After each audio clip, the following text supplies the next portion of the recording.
Welcome back to the Sports Source. This segment brought to you by Safety Systems.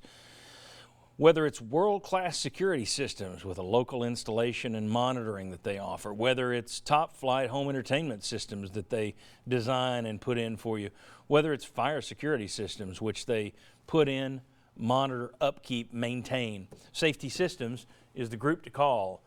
They do spectacular work. They've been around for more than 20 years, a locally owned company. I've used them in my home for a couple of different, well, for more than a couple. I've used them in my home a lot over the years. That's how I got to know them.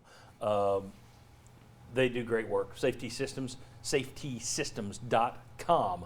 Call VFL JJ Surlis and ask him about any of their many, many services. Okay, let's jump in on some leftovers from SEC Media Days and the week that was. Jeremy Pruitt gave some fans hope regarding Trey Smith this week. He made some comments at SEC Media Days. A lot of people took it, oh, this sounds great. You guys more hopeful than you were about Trey Smith possibly playing, or are you still skeptical? He's going to try. I'm not a doctor, but I'm unsure that I've heard a good reason for why if he tries and goes off blood thinners that we will not see similar results. So hope for the best for him. He's going to try.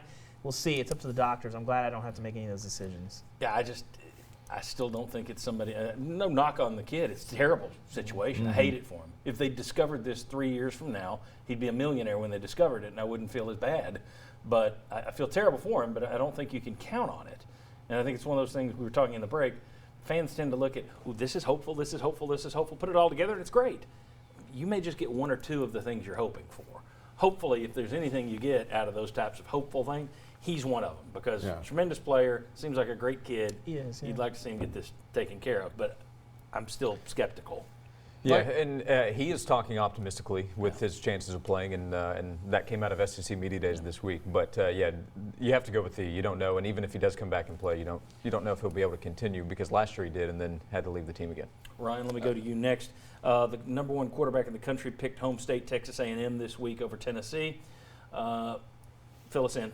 Yeah, well, not quite the number one. Number two, dual threat quarterback in 24/7 Sports rankings, but very good. And in the discussion, in the 24/7 rankings. Yes, in the discussion for 5-star status, though, he's a good player, and Tennessee definitely wanted him. They targeted him really from the day Jim Chaney was hired. Did a great job recruiting him. I think if he's anywhere but where he's located, Tennessee wins this battle. At the end of the day, I think it came down to the fact that Haynes King, he's in East Texas. His dad is his high school head coach. He couldn't get away from home. His dad on Friday nights wants to see him play on Saturdays. 10 seconds, Bob. The lowest price for a single game ticket for Georgia is $110. When you is that going to have a huge crowd over there at Neyland Stadium? I don't understand it. I mean, you're struggling to get people into the stadium, and you know who that $110 is attractive to? Georgia fans. I mean, not going to excite a lot of Tennessee fans. Very good. Thanks to all these guys. Thanks to you for watching. Get out and thank our sponsors for bringing you this show. And remember, we're only 6 weeks away from going to a 90-minute show. Thank them for that. See you next Sunday, right back here.